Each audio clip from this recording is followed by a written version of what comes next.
पुस्तक विज्ञान भैरव तंत्र अर्थात भैरव भैरवी संवाद अथवा शिव पार्वती संवाद।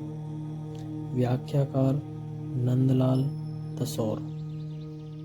प्रकाशक रणधीर प्रकाशन, रेलवे रोड, हरिद्वार। ग्रंथ की प्राचीनता लगभग 5000 साल प्राचीन।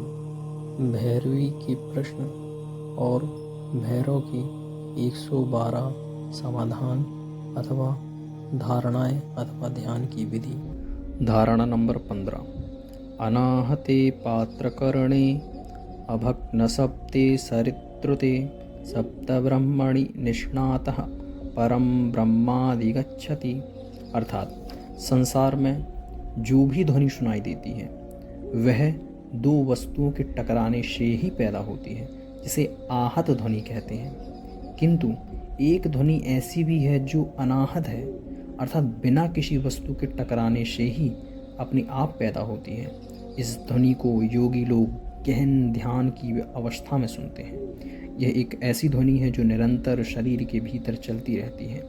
इस ध्वनि को कानों से नहीं सुना जा सकता।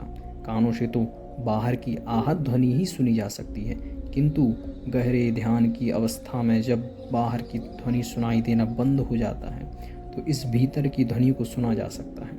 जिस प्रकार नदी का जल निरंतर चलता रहता है, इसी प्रकार शरीर के भीतर 10 प्रकार का यह अनाहत नाद निरंतर दिन रात स्वाभाविक रूप से बिना रुकावट के चलता रहता है।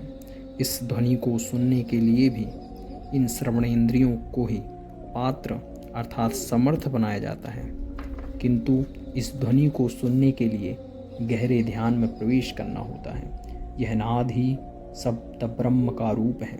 यह 10 प्रकार का होता है, जो आहत नाद से सर्वथा भिन्न प्रकार का होता है। इस नाद में धारणा, ध्यान, समाधि का अभ्यास करने से योगी सप्त ब्रह्म के स्वरूप को भली भांति समझ लेता है। सप्त ब्रह्म के स्वरूप को समझ लेने पर साधक अनायास ही परब्रह्म को प्राप्त कर लेता है।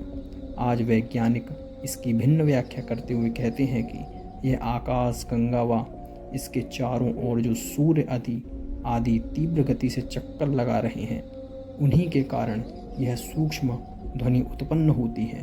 वही भीतर सुनाई देती है।